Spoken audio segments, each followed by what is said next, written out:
Well, welcome to episode 5 of the Weight Watchers show, a format you're familiar with, but a little bit different today because we're co-located with some of our guests. I'm Terry Corby from Good Business Pays. And today we've got a very interesting show because we're at a moment of sort of great change in this, at least I hope so anyway, in this payment culture area. Lots of things going on. Good Business Pays has been around now for 4 years, 6 months. And since we started the campaign, we wanted to get a readout from an independent group of folks to find out how we're all doing in this payment culture journey. And along that journey of 4 years, 6 months has been a couple of very important people sitting here beside me. In fact, one of them is Liz Barclay, who you all know is the Small Business Commissioner. And Liz and I have talked every 2 weeks, probably for the past 4 years almost, in terms of how we tackle this late payment problem. And Liz is coming up to the end of that 4-year term. So it'll be interesting to get some reflections on how it's all gone, but also where we are at the moment and what might happen in the future. And the other person that's been with us since the beginning is Craig Beaumont from the Federation of Small Businesses, who helped found Good Business Pays almost 5 years ago. And Craig was there at the beginning. He's still here now. So it'll be interesting to get his reflections on what he hears and also what he thinks needs to happen going forward, right? So that's going to be a very interesting conversation. Put your questions into the chat. We'll try and get those in.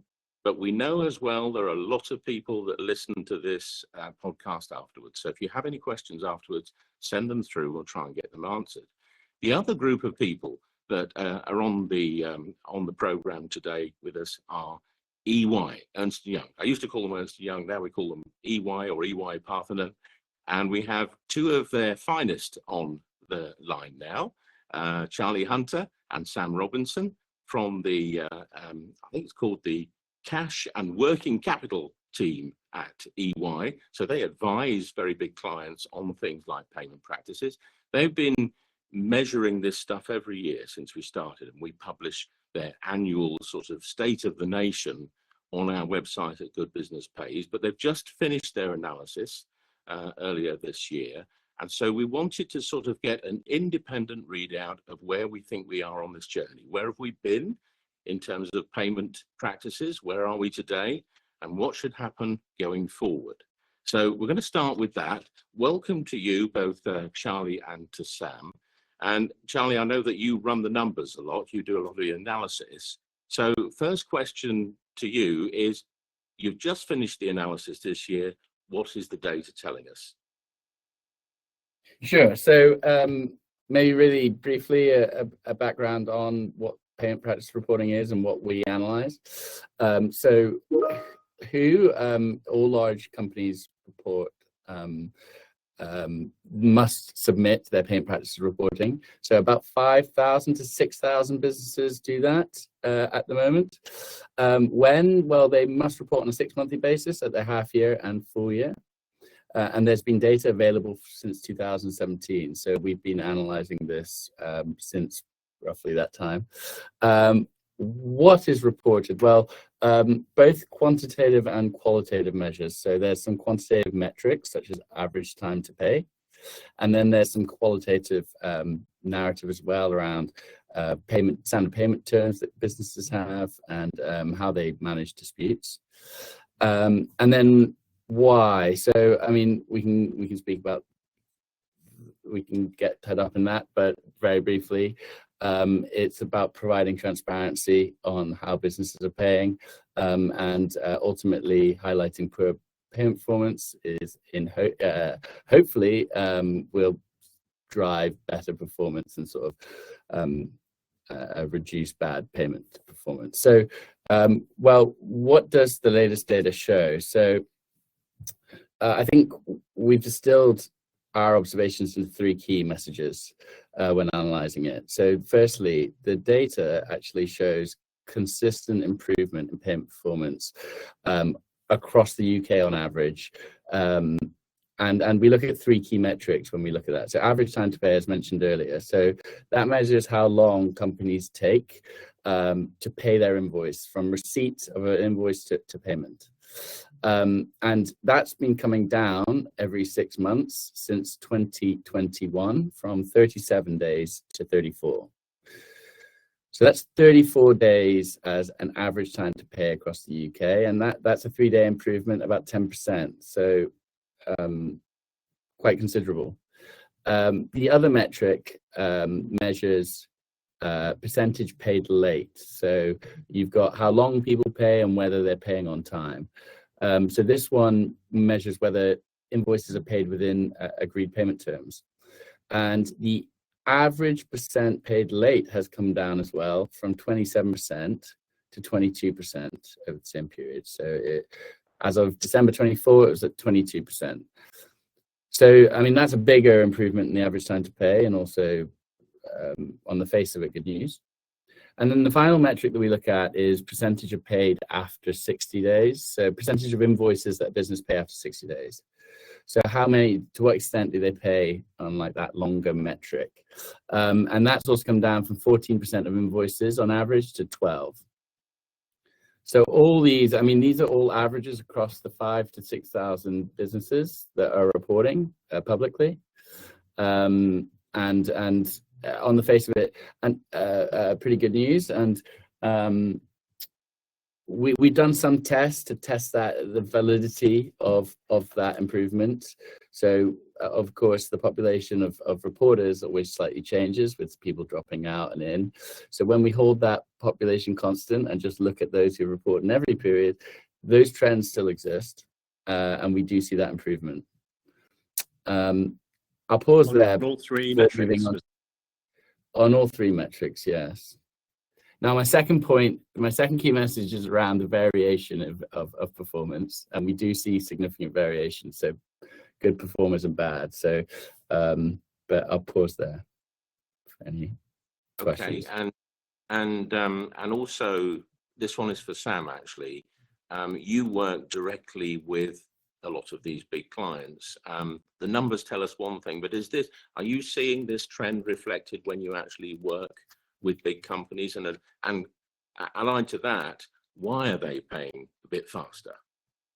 Thanks, Terry. I think the short answer is this trend aligned? I think the short answer is yes. But to add a bit more colour on the bones, I think there's three things. We are seeing companies increasingly operating differentiated strategies and looking at their payment terms and practices, with an increasing number concerned about their impact on smaller businesses. So secondly, I think businesses are increasingly aware of how actions that they take may impact payment reporting, and that is being factored in to an extent in their decision making. And thirdly, businesses are being increasingly precise around how they define their terms, to be more explicit around what constitutes late payment and when payment is going to arrive. For example, if they're operating a weekly payment run and want to include that in their standard terms, they're being explicit with companies that's when they're going to be paid. Everyone's agreed on that and signed up to that. Does that mean that we're seeing a universal acceleration of payments? Well, no, probably not directly, but faster terms for small businesses, greater consideration of the impact of actions on payments, and increased clarity and certainty on when you're going to get paid can only be a positive move. And I think it'll be interesting hearing sort of that trend of improvement when we start to see more businesses in the coming months report on value as well as volume. So we should be able to see the extent to which businesses are operating differentiated policies across different businesses. Let me just pause there, and because there might be new data to Liz and to Craig, and I'd just be sort of wondering about it. Liz, any reflections on what you've heard? I'm delighted. Well, you should be happy. Well done. But there's still work to do. If we're talking about 22% of invoices still late, and if we're talking about 12% of companies still contracting with their suppliers for longer than 60 days, and if we're still seeing average days to pay above 30 days, then there's still work to do. But we're heading in the right direction, and I'm really heartened by what Sam has said about bigger businesses really thinking more about the impact they're having on their smaller businesses in the supply chain. Because For businesses, it doesn't matter how small, it could be the very smallest, goes bust, then you've got a link missing in your supply chain. And we used to say in the health and safety executive, if you think you can't afford health and safety, just wait till you have an accident. And I would say, if you think you can't afford to pay your small suppliers quicker, just wait until they're not there any longer, because it takes a lot of effort and resource and funding and financing and time to go out there and find that right supplier again. The relationship's extremely important. So we need to nurture everybody in the supply chain, not just the small businesses, the medium-sized businesses too. But I think, Sam, if what you're saying is that the bigger businesses are beginning to realise just how important that is, then that is beginning to change the culture. However, my warning is that we are seeing payment terms in contracts lengthening as the economic situation worsens. So I hope that this is still going down next quarter when we talk. I hope it's still showing improvement. And I think that resonates with us as well, because, like, for example, one of the insights is that average time to pay is not improving as quickly as percentage paid late. So you could take from that businesses are increasing their payment terms in order to manage that metric and manage their improvement there. And when we look at performance across sectors, so at EY, we're able to categorize these businesses into sectors to give us a lens on that variation. And although the average time to pay is 34 days in the UK, like mentioned, if we look at sectors that perform well, banks, financial services, insurance, utilities, they all pay by about 18 days or early 20s. And that hides some poor payers who, when we look household products, automobiles, pharma, they're all paying near the 50-day mark on average. And more so, when we look at the variation, that variation is increasing. So often we're seeing some sectors who are already performing well, who are starting to perform better. And those sectors performing worse, we don't see as much movement on those. So the focus and the good news maybe is in part of the UK rather than across the board. And Charlie, am I right that you also look at regions and how the regions pay? Because I think some, Northern Ireland particularly, they have some different figures that might reflect slower payments.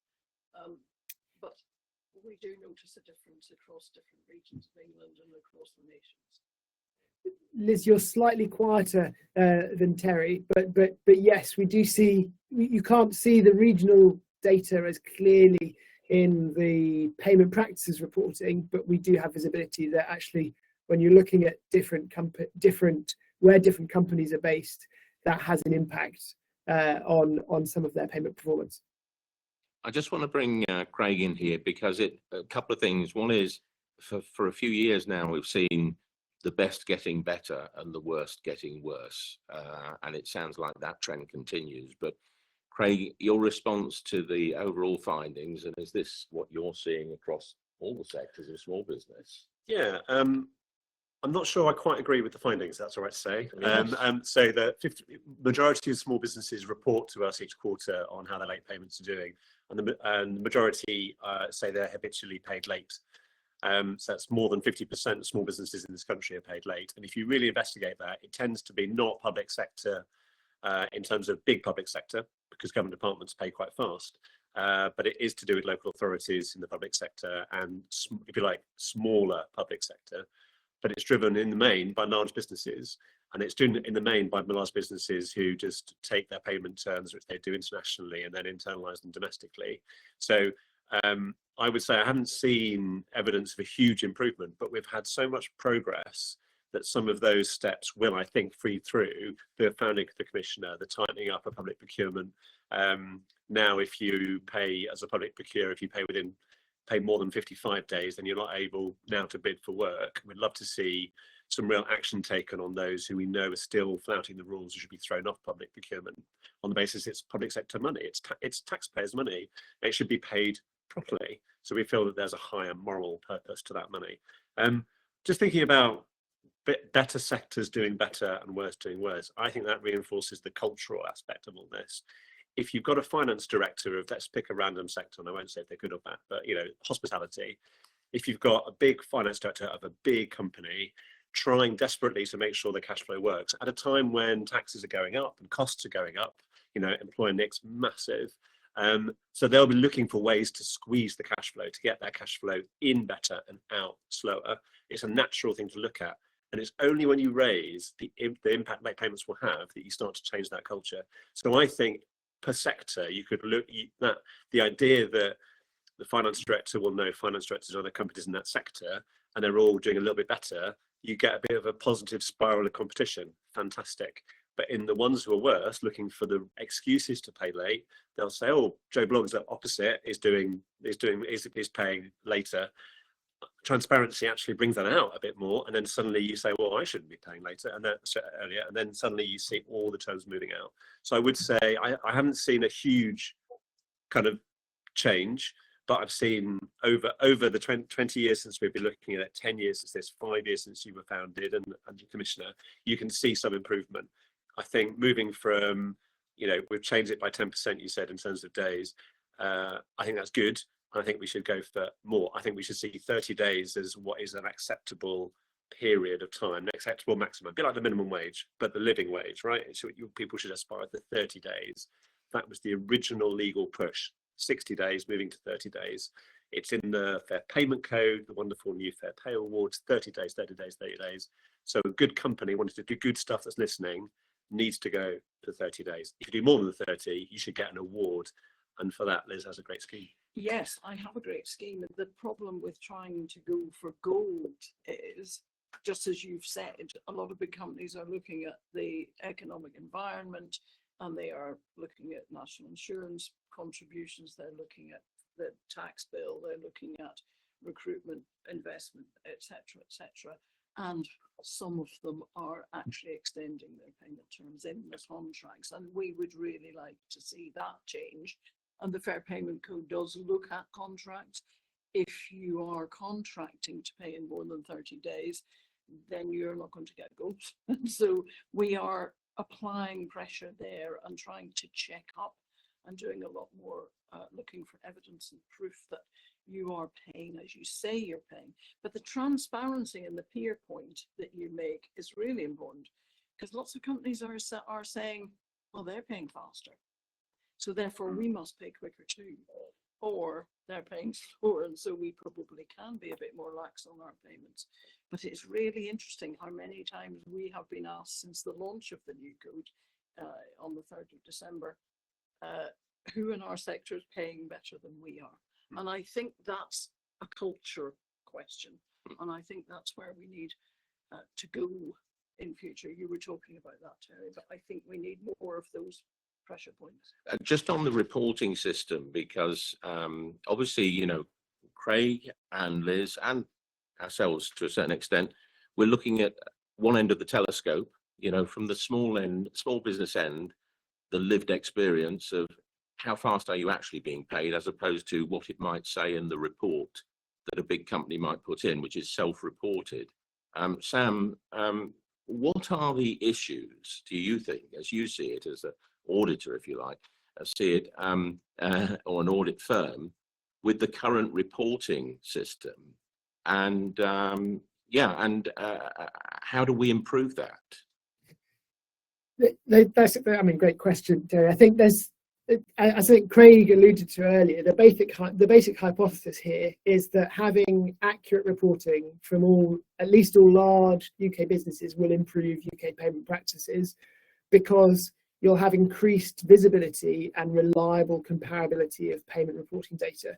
And that means you'll get PR pressure to improve from the media and in yourselves. You'll get commercial pressure to improve as businesses will compare terms and sort of look at using that to improve their collections or in their contracting. And you'll get regulatory pressure to improve, because you'll have fines, you'll be able to call out their payers.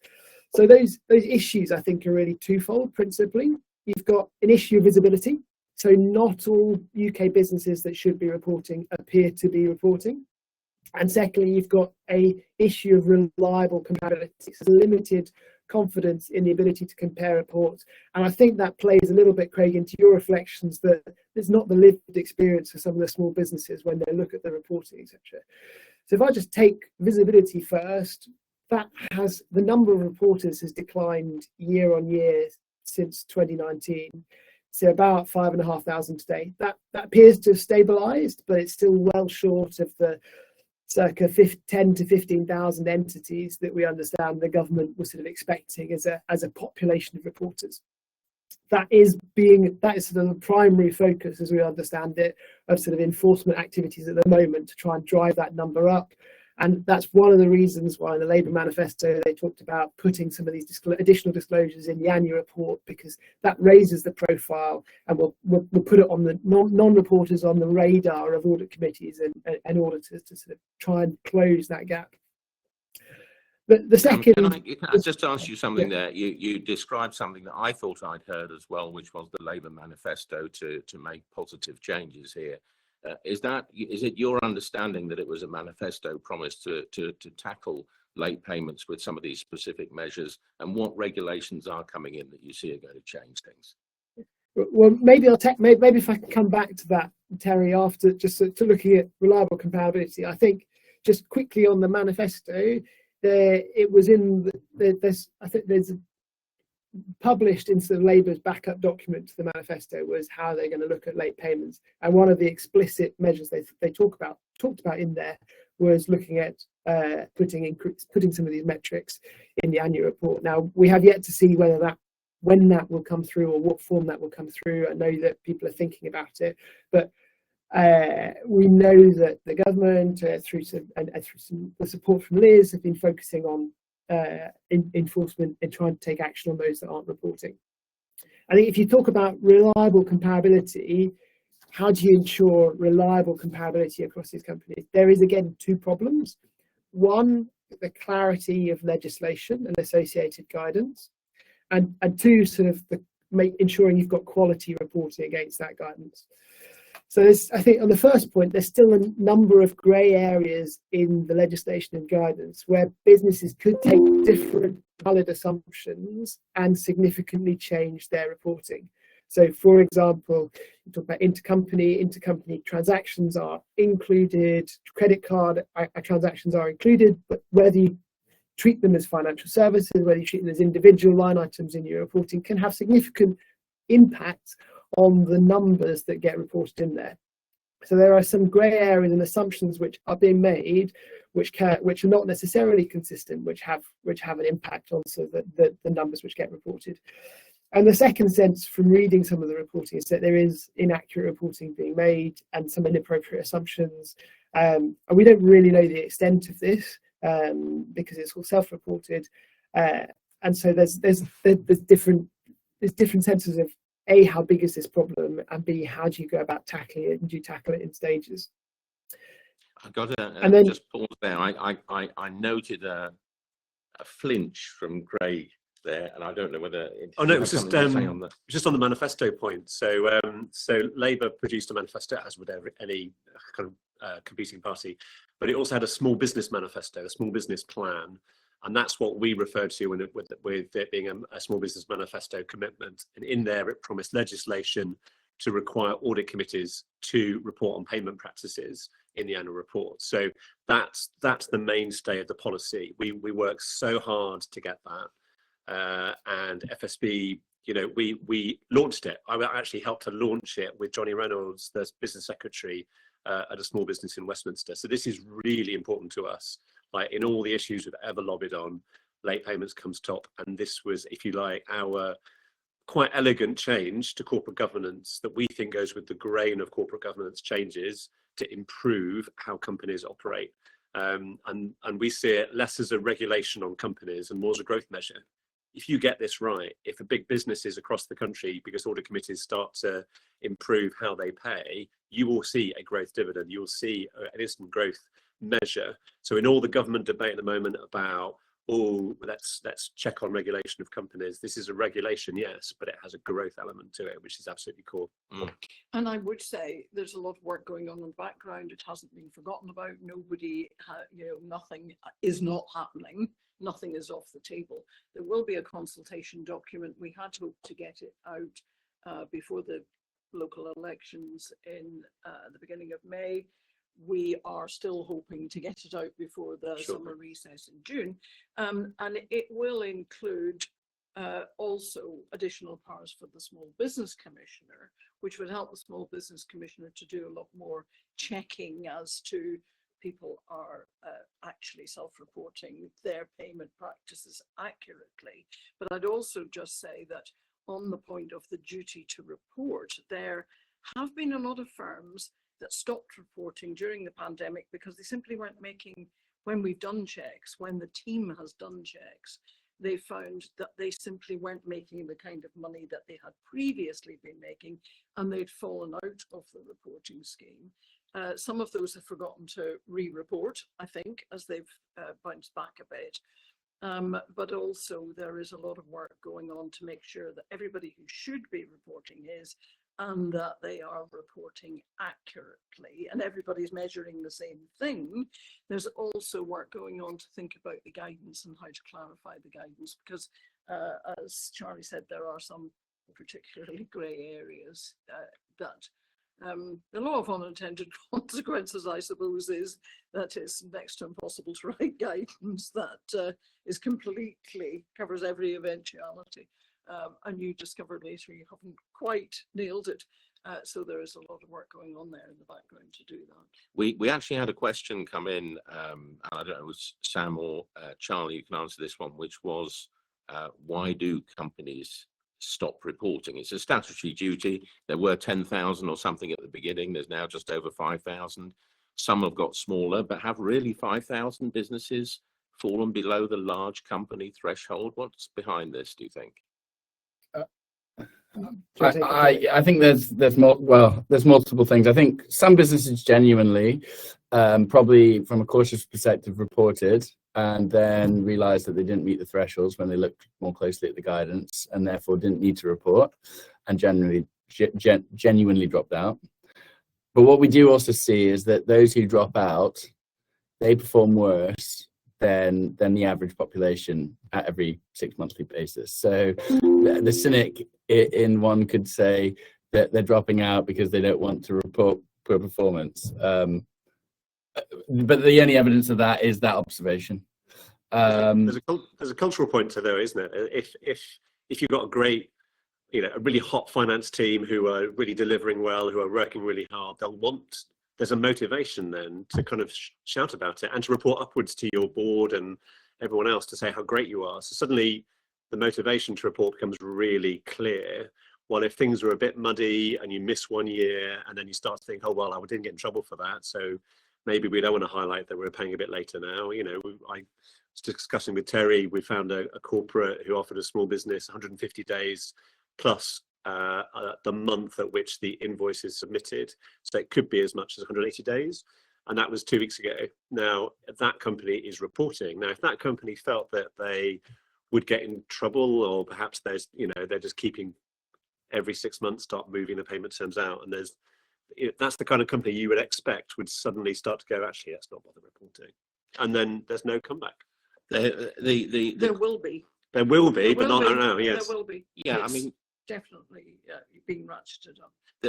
A lot of, what we started with in this this program of work, a social movement, a good business pays, was how do you change behavior, right? How do you change corporate behavior, especially in the larger companies, to want to pay faster?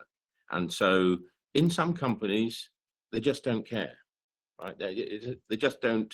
We've dealt with some companies that we just don't bother trying to anymore, that are quite happy with their very long payment practices, and it doesn't really matter what people say about it. For those, and there's about 10% of companies, I reckon, that don't care. There are also about 10% of companies that will always pay fast, always have done. It's in their DNA. And it's that 80% or so in the middle that could go either way, that we're always working with and trying to influence. And a lot of the things that have been done and are really being done at the moment are really, really good, but they tend to be the stick, not the carrot part of this. And I know, Sam, you and I have talked before about, in the world of business, can we create carrots beyond the awards, beyond the badges, which make paying faster not something that's a nice to have or a good thing to do, but a good business opportunity, because perhaps then they will see it as a good thing. What do you think about? I know you've got some ideas on this. Do you want to share? Well, you know me, Terry. I can talk for days on this subject if let loose to run free. I really like what you were saying there around behavioural change, and I think this does need to be a cultural shift. And if I compare it to sort of other successful behavioural changes in the UK, like the smoking ban, what you have there is you have a combination of factors. You have information which tells you smoking is bad. You have health warning, actually banning in public places, so the government sort of stopping procurement or introducing hurdles for procurement on government contracts, and you leave people with the sort of individual freedoms, but then you sort of actually end up giving them a commercial incentive as well to stop smoking. And I think to what you're pointing there is absolutely right. We've got a lot of the information, the softer, we know it's good medicine to pay faster. Actually, we can see from the government action where they sort of introduce commercial hurdles on late payment. That is what has the single biggest impact. And what you're missing there is the commercial incentive in the broader market to sort of pay faster. When, Craig, to your point, businesses are strapped for cash. They're trying to protect cash, so they want to do the right thing, but they also need to preserve and protect cash in their own business. And so as to say, from a personal view, I'm not speaking for EY. I think there's a few things that you could do around membership of trade associations, for example. But probably the easiest way you might be able to do something here is through which would have a universal impact from a government perspective is on VAT, and either by reducing or eliminating sort of VAT that businesses could reclaim on late or long dated payments. And that would get businesses' attention pretty quickly, because you'd have complete freedom of contract. You can agree whatever you like, 90, 150 day terms, but if you're willing to pay a 5, 10, 20% premium on that, I think you'll see business change quite quickly. So it would effectively be some form of tax on long or late payments, and you can see it driving a huge amount of revenue. I mean, input VAT in the UK in last year is about 900 billion per annum. If 10% of invoices are paid later than 60 days, that's VAT on late, also on long dated payments of more than 90 billion. For context, national insurance changes looking to raise 24 billion. I don't sit in the treasury. I'm not a tax expert, but there are ways that you could restructure some of the taxes that business face to create some commercial incentives to improve payment practices, even if you wanted to do it on a tax neutral basis. So that's a personal view, not an EY view, but I think there are definitely measures you could put in place to create some commercial incentives for companies, and that's probably the single biggest lever to make change fast on this topic. Let me take some reaction here. Well, I'll look at all ideas. I think, I would agree on, well, you started off with procurement. Procurement's going to ratchet up now. The Procurement Act's in place. 55 is this new barrier. That's going to edge up towards 45. This is going in the right direction. That's good. And government is a massive customer in the economy. It's a huge part of the economy. So if you get government to go right, then suddenly you'll have an impact on the whole of the rest of the market, because the culture is beginning to change. I think in financial incentives, absolutely. The one that I love the idea of making that conditional, but I think, and that's a personal view as well. One area that you made me think of that's aligned to it would be government grants. So one idea that we are mulling at the moment, debating intensely with DBT, is about making public sector grants to companies conditional on their late payment policies. So you could make it so that money given anywhere So that could be money, say, to EY, for example, because you guys will work with government, right? Conditional on improving payment practices in the company. And suddenly you're beginning to change again where money from the public sector is going. And I suppose VAT is kind of halfway there, isn't it? Because there's tax on people and them taking money out of the economy into government. But at the same time, some of that VAT comes back in, and also you're beginning to regulate that a bit more. So I love the idea. I want to go and think about it. But I think there's also a little bit more on the kind of public money going to places that could have a big impact. And I think just to pick up, just to pick up on that point, apologies for interrupting you, Liz. I think that if you take maybe one sector like construction, where you can see the tangible impact that's really had, because construction, heavily dependent on government spending, got huge trade press attention on payment practices. And while there's undoubtedly still a number of problems in late payments, that is probably the sector where you can see the greatest cultural shift from the top contractors downwards to say, actually, we need to improve our payment practices, because that is absolutely business critical to us being able to access government procurement contracts. Now, there's a lot of issues in construction. Am I right? That is the worst sector for late payments. So yes, it's gone up, but it's from the No. It was, as in it was. Well, so. I think Charlie and Sam have got different figures for that sector. There are problems with retentions and amendments of contracts, but if you strip that out, I think Charlie has a different take on that. So where would you rank construction in your stats, Sam? Better than average across all those three metrics. But that has come down. I think they are, if you look to the bar charts of sectors, 5-6 years ago, construction were towards the poorer payers. They have consistently, on a reported metric basis, Greg, so take that with the appropriate caveats, but have moved to below average in terms of at a sector, which is remarkable, really. I think that the reason I was calling them out is if you compare, it's not universal across sectors which have government procurement. So if you look at pharma, where it doesn't maybe go through the Cabinet Office government procurement, but might go through NHS procurement, you have not seen an improvement in payment practice performance. In fact, you've seen potentially a worsening. So there are different, where government has got a big public procurement, which goes through different, you can see it having a tangible impact on what gets reported through the reported metrics. But it's not universal across government sectors, and for sectors outside which have less direct government procurement, for example, household products or the big consumer products companies, there is less of a immediate government lever out when you're looking at public procurement and grants.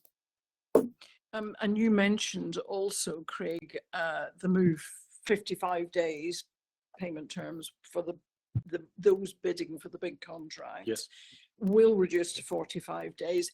But it's still on the cards that will reduce eventually to 30 days. And I think that we can see that the government's intention is 30 days will become much more standard, because the code is now at 30 days for gold. We're moving the public sector bids to 30 days as well. Good Business Charter is 30 days. The Good Business Charter is 30 days. And so we're seeing that thinking around about 30 days. I have to say, as a small business owner myself in the past, and possibly again after my 4 years is up, why 30? I won't pay much quicker than that. And I also think that there are a lot of small businesses now, and we're certainly hearing more of this, simply saying, I'm not working with you. We are doing some research in the department. Those figures will come out hopefully before the summer recess. And I think that you will be interested to see that there are an increasing number of smaller businesses, smaller suppliers, simply saying, you don't pay well enough, and we are going to walk away from this contract. And that in itself is changing things from the bottom up as well as from the top down. And I think we have to tackle these things from all angles. And that's why the Good Business Pay stuff is so good for us. That's why we want, they take the data that you're analysing, and it means the small business has access to it and can look at it, and the new powers coming will make that much, much better. Yeah. And you can see who's got an award through the code as well. But small businesses need to do the due diligence before they start signing contracts, because we have another problem in that small businesses do sign contracts without reading them and then come to us and say we expect it to be paid in 30 days, and they signed a contract that said we'll accept payment in 120 days. So we've got to tackle this from all angles, from informing the small businesses and from making the big businesses understand the small businesses, small suppliers are going to walk. You're going to find it difficult to find another supplier, especially if they're a niche supplier. But also, Terry, you did a piece of research that showed that those businesses that are usually extending their payment terms and their contracts are quite often in financial difficulty. Now, who wants to do business with a company that looks like it might be in financial difficulty? So be wary of holding on to your cash, because it could look like you're not a good bet to do business with. Well, and a lot of people that listen to this particular podcast are from the world of procurement. And I know that the folks at SIPS, the Chartered Institute of Procurement and Supply, they've just released their State of the Nation annual How Are You Feeling, folks, and there may be some procurement folks who want to comment on this watching now and put that in the chat. But the feeling with all of the tariffs and the changes that are coming from the States on is that the pressure is on procurement professionals to make sure that the cost of doing business doesn't go up, that the supply chain is robust. And as a result of that, one of the recommendations from the SIPS CEO was make sure you've got really good, tight relationships with your supply chain. Now, that to me signals, and it's not about power, who's got the power, is it the supplier or is it the buyer? But there is a little bit of balancing to go on here, which is that the scales of who has the power in the supplier relationship are a little, maybe as we go into this new economic period, are balancing out a little bit. And if you are a smaller supplier that has unique services or goods to deliver, this might be your chance to negotiate better or fairer contracts with the big supplier to keep that tight. Takes courage. Takes courage. And actually, Alex, in the questions asked, and maybe Sam, this is maybe one for you or Charlie, is are we entering an economic period where things will start to go backwards now, having seen them go forwards in a positive way?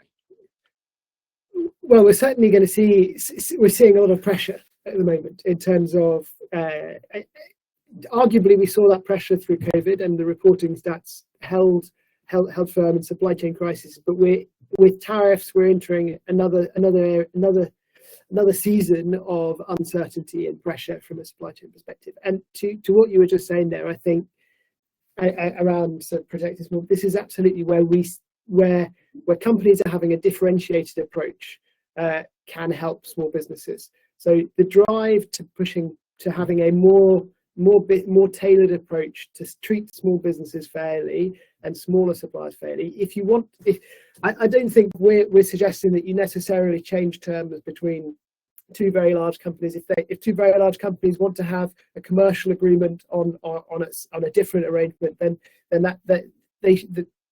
that's up to them. But you shouldn't be. There's more increasing awareness that what is good for a large multinational international supplier, it should not necessarily be the same for a small business domestically, and that has got to be a good thing. And we've got to try and capitalise on this uncertainty to push some of those changes through.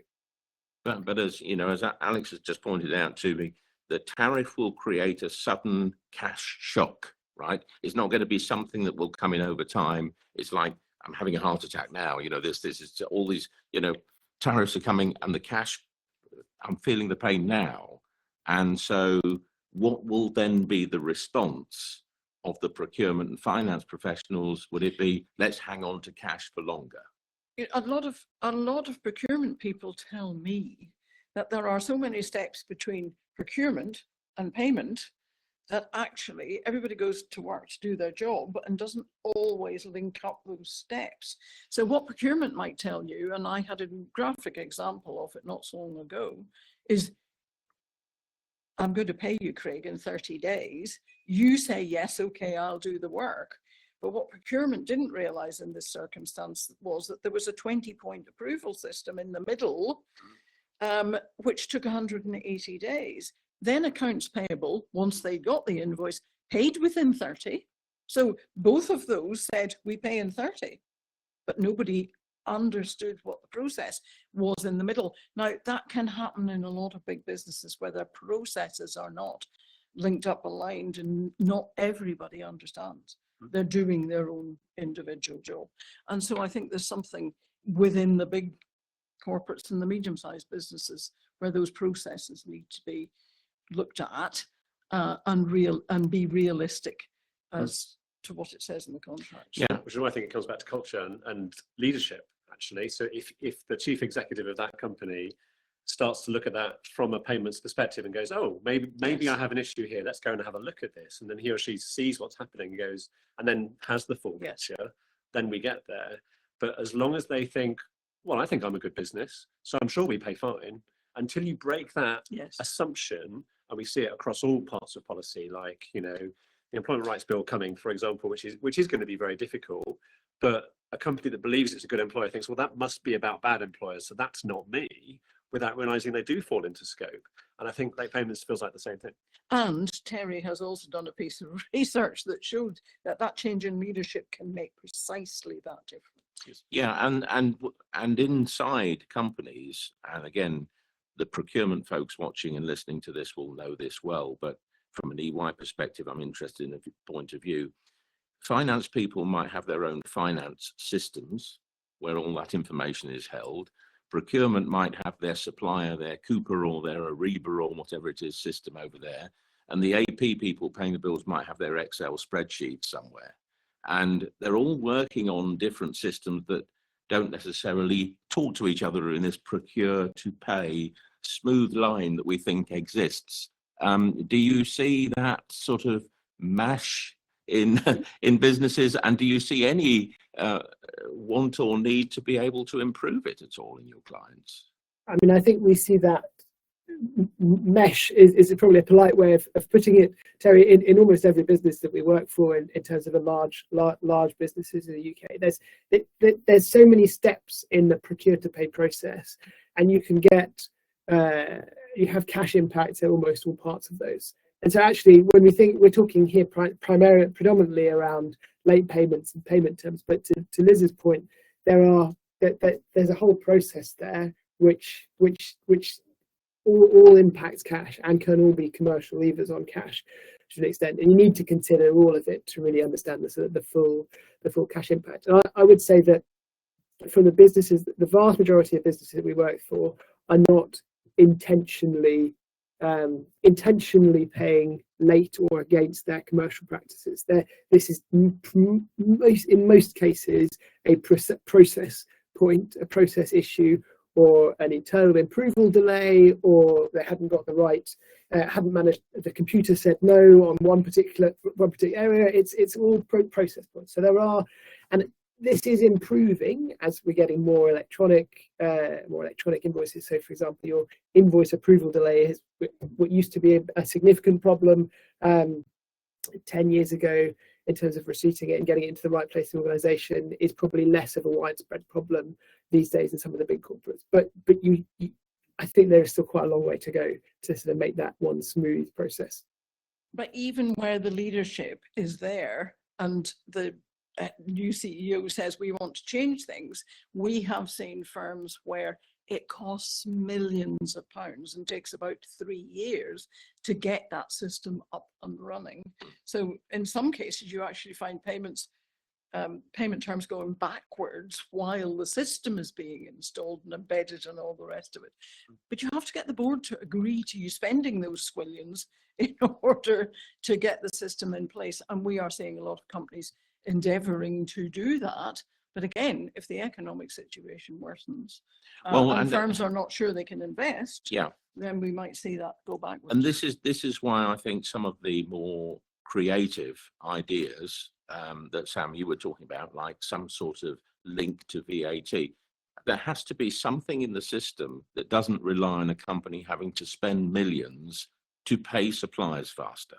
Right, so there is no incentive I can see, even though I sit from Good Business Pays, that says I'm going to spend tens of millions on systems in order to pay money out of the company faster.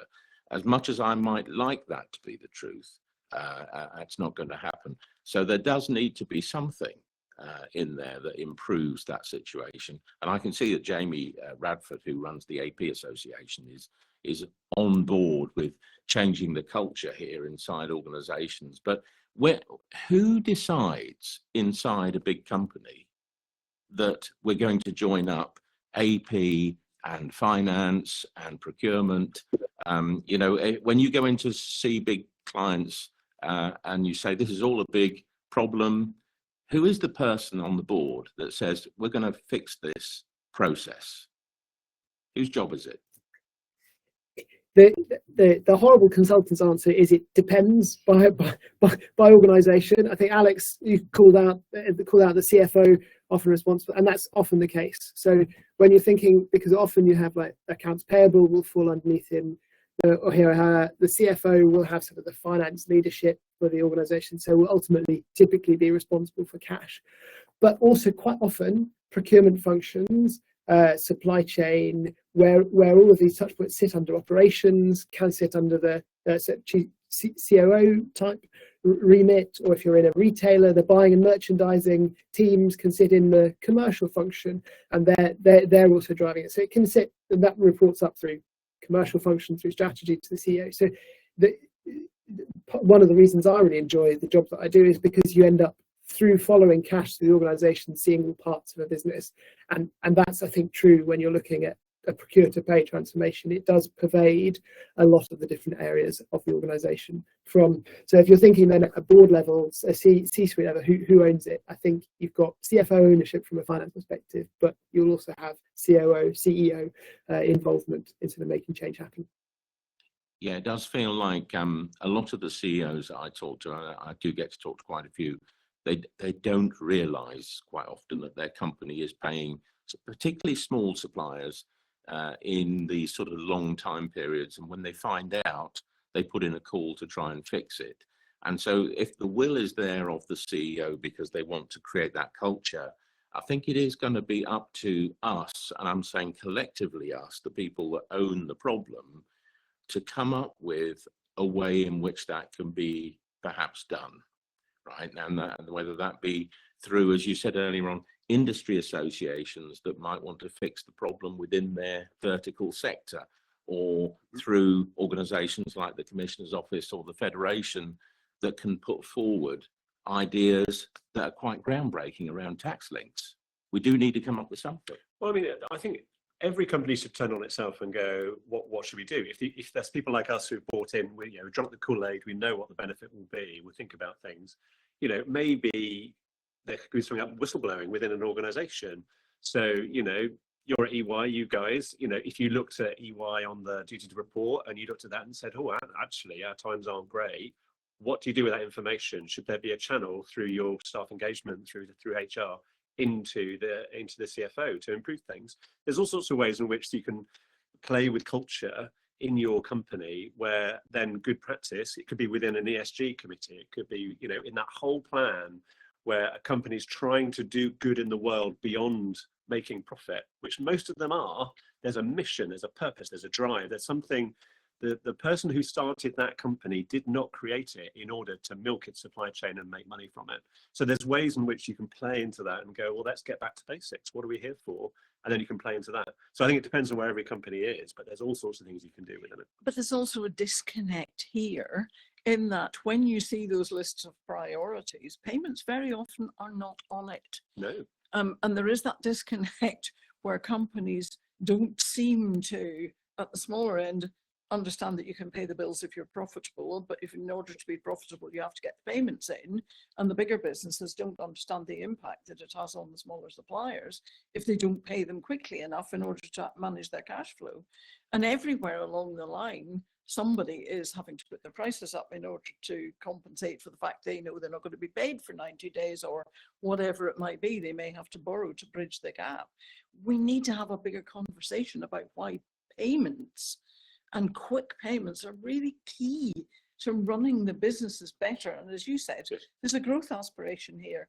This has got a productivity element to it and a real potential So I think for increasing growth. So I think it's a little bit about building it out from finance. So Yes. yes, you can have a CFO, as you mentioned, you can have a finance team which is administering all these bills coming in and out, and it's kind of head down. Oh my God, I've got all this work to do. I've got all this coming in, this to get out, and people aren't raising their eyes. And I think if you make it finance plus, so yeah, it is about making sure your business financially runs correctly, but it's thinking about other things as well. And it can be about your own company reputation. It can be about growth, it can be productivity, it can be helping a local community. It can be an ESG kind of agenda that your company has. There's all sorts of routes that payments then comes in. And if you're a good payer, loads of good payers don't celebrate the fact that they're good about it. And that's where we can do more, I think, which is about finding a company that does really good stuff and go, let's highlight this, because it can't just all be about highlighting bad practice and saying, oh, isn't this terrible? It should be about someone has really improved. Maybe they were mid-table and they've gone up. Maybe they've halved their payment terms from a ridiculously bad and now they're on their way. That should be celebrated. Maybe they're not on 30 days yet. Celebrate it. We're on our way. We've made a commitment. Look at what we're doing. And then suddenly things get a lot brighter. And that's where the code comes in. But there's another change that I'm noticing, and that is putting people into those roles in the big business that says, we need to transform the culture here. We need to start with better contracts. We need to think about where payments fit in. And there are people being appointed by those big companies to pull all of this together and lift it out of finance. Yeah. And quite often it's finance people who get the roles, but they're seeing the bigger picture. Yeah. So the chief marketing officer will have an idea, chief comms officer, everyone on the board, governance, procurement. Yes, absolutely. It isn't just finance. And that's why we push our audit committee ask, which is made up of different directors of the company, to have a look, because my dream is to have this lovely, powerful conversation at the audit committee that says that let's see how we're doing. Oh, could we do something a bit better here? That's interesting. There's one department that's not doing very well. What could we do? And then that flows to the board and the chief exec and everyone else to say, oh, maybe there's something here to look at. And you've done the visibility point, and then you work out all the positivity around it. However, it can also be pushed from procurement up the way to say, we really need to understand the working relationship we have with our supply chain, because otherwise we don't have the suppliers that we're going to need in future. And we managed to do that during the pandemic, because payment terms dropped quite dramatically in some sectors, where suddenly big businesses went, that supplier is going to go to our competition because they pay better. Well, we had some really good ones. We had some supermarkets move to 0-day payment. It wasn't technically zero, but it was an attempt that basically said, as long as the invoice is ready, as long as it's submitted properly, as long as it meets these eligibility rules, there's no day delay. We just pay it. And I saw supermarket kind of compete on that, and then it's drifted back, but it's all right. But that shows that when there's a motivation, and for them there was some competitive element, but there was also a positivity element, which was, we need to help our supply chain get through a crisis, and we're going to help, and this is one of the ways that we can do it. And I thought that was the right way to do it. Absolutely. Never claim to pay in 0 days. No, exactly. You'll always be late. At least claim to pay in 3, so you've got time to get the process going. But yes, it can be done. It was done. But then, of course, the competing elements within the business went, hang on a minute, while you've been paying your small suppliers in 0 days, we've been struggling to invest in whatever it might be. Right. Well, we've talked a lot about culture. I'm going to come back to you to finish off, Sam and Charlie, because it feels like to me we've gone all around the houses with the data is improving. It feels like people in big companies are taking this seriously. Numbers are coming down, or at least they're reporting numbers coming down. But we've got 2 levers we can pull. We can pull the carrots and we can pull the sticks. Now, tell us before we close, because we're coming up to the end of the hour, from your perspective, Sam and Charlie, which do we need to pull on harder, the carrot or the stick?